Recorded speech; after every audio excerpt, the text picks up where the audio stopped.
Breaking news చూస్తున్నాం. తెలంగాణలో ఇటీవల జరిగిన పార్లమెంట్ ఎన్నికల్లో ఆశించిన స్థాయిలో సీట్లు రాకపోవడంపై ఏఐసీసీ నిజ నిర్ధారణ కమిటీని నియమించింది. కురియన్ ఆధ్వర్యంలోని ఈ కమిటీ ఇప్పటికే హైదరాబాద్కు చేరుకుంది.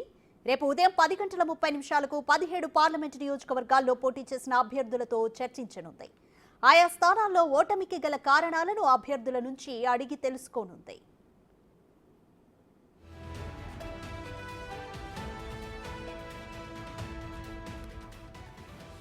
మోర్ డీటెయిల్స్ మా ప్రతినిధి సాదిక్ అందిస్తారు. సాదిక్, ఇటీవల జరిగిన పార్లమెంట్ ఎన్నికల్లో ఆశించిన స్థాయిలో సీట్లు రాకపోవడంపై ఏఐసీసీ అయితే కమిటీని నియమించింది. కంప్లీట్ డీటెయిల్స్ ఏంటి?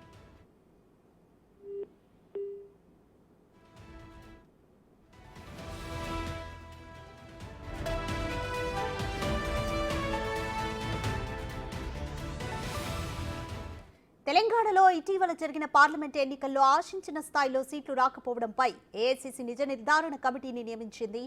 కురియన్ ఆధ్వర్యంలోని ఈ కమిటీ ఇప్పటికే హైదరాబాద్కు చేరుకుంది. రేపు ఉదయం 10:30 17 పార్లమెంటు నియోజకవర్గాల్లో పోటీ చేసిన అభ్యర్థులతో చర్చించనుంది.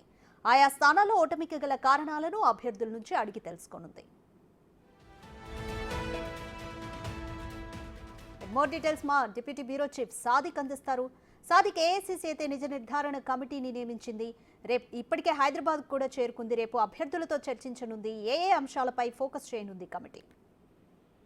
రాధిక, హైదరాబాద్ కు చేరుకుంది AICC fact finding committee. Kurian నేతృత్వంలో ఉన్నటువంటి ఈ ముగ్గురు సభ్యులతో కూడినటువంటి కమిటీ కొద్దిసేపు క్రితమే హైదరాబాద్ చేరుకుంది. రేపు ఉదయం 10:30 గాంధీ భవన్ లో 17 పార్లమెంటు నియోజకవర్గంలో పోటీ చేసిన అభ్యర్థులతో 1-to-1 ఇంటరాక్షన్ కాబోతుంది. ఎందుకంటే ఆశించిన ఫలితాలు రాకపోవడం పట్ల ఏఐసీసీ ఇప్పటికే పూర్తి స్థాయిలో ఒక 8 రాష్ట్రాలపైన నిజ నిర్ధారణ కమిటీలు వేసింది. అందులో భాగంగానే మనకు మధ్యప్రదేశ్, ఛత్తీస్గఢ్, ఒడిశా, ఢిల్లీ, కర్ణాటక, ఉత్తరాఖండ్, హిమాచల్ ప్రదేశ్ తో పాటుగా తెలంగాణ, కర్ణాటక కూడా ఉన్నాయి.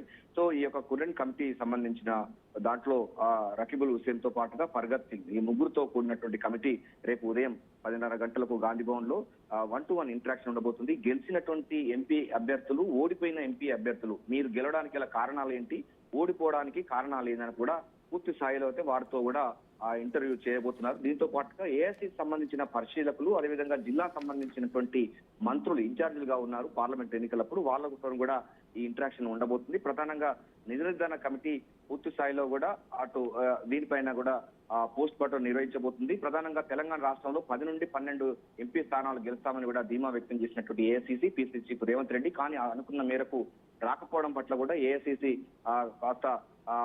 కాస్త వాళ్ళైతే పూర్తి స్థాయిలో అయితే కొంత నిరుత్సాహపడ్డారు. సో ఎందుకు జరిగింది, ఏం జరిగింది అని పైన కూడా, ఎందుకంటే అసెంబ్లీ ఎన్నికల్లో ఉత్సాహంగా పనిచేస్తున్న క్యాడరు ప్రభుత్వం తీసుకురాగలిగారు. ఆ తర్వాత పార్లమెంటు ఎన్నికలు కేవలం 3 నెలల్లోనే వచ్చినా కూడా ఎందుకు అంత చేయలేకపోయారు, దానిపైన పూర్తి స్థాయిలో అయితే వాళ్ళు నివేదికను ఇవ్వబోతున్నారు. ఈ నివేదిక ఏఐసీసీ పార్టీ వర్గాలకు ఇచ్చిన తర్వాత పనిచేయనటువంటి నాయకుల పైన చర్యలు ఉండే అవకాశం ఉన్నట్టుగా అయితే మనకు గాంధీభవన్ వర్గాలు చెప్తున్నాయి. సో ఈ నేపథ్యంలోనే రేపు కురియన్ కమిటీ గాంధీభవన్ లో జరగబోయేటువంటి ఇంటరాక్షన్ తో రాజకీయంగా ప్రాధాన్యత సంతరించుకుంది. గాంధీభవన్ వర్గాల్లో విస్తృతంగా చర్చ కొనసాగుతుంది. కురియన్ కమిటీ ఇచ్చే నివేదిక ఎవరిని ఉద్వాసాలు పలుకుతుందని కూడా చర్చ కూడా గాంధీభవన్ లో జరుగుతా ఉంది. సో 17 పార్లమెంటు స్థానాలకు కేవలం 8 మాత్రమే రావడం జరిగింది. కొంచెం పెరిగినప్పటికీ అనుకున్న స్థాయిలో 10 నుండి 12 ఎంపీ స్థానాలు గెలుస్తామని కూడా ధీమా వ్యక్తం చేసినటువంటి కాంగ్రెస్ పార్టీకి నిరుత్సాహం వచ్చింది. మరోవైపు కర్ణాటకలో కూడా 2 రాష్ట్రాల్లో కూడా కాంగ్రెస్ ప్రభుత్వం ఉంది. అయినప్పటికీ ఆశించిన ఫలితాలు రాకపోవడం పట్ల కూడా పూర్తి స్థాయిలో దిద్దుబాటు చర్యలో భాగంగా ఇవన్నీ రెక్టిఫై చేసుకుంటూ ఫర్దర్ గా ఎన్నికలు పోవడానికి సిద్ధం చేస్తుంది కాంగ్రెస్ పార్టీ. ఏదైనప్పటికీ కురియన్ కమిటీ హైదరాబాద్ రావడం రాజకీయంగా ప్రాధాన్యత సంతరించింది. గాంధీభవన్ వర్గాల్లో విస్తృతంగా చర్చ కొనసాగుతుంది. Radhika, thank you Sadiq.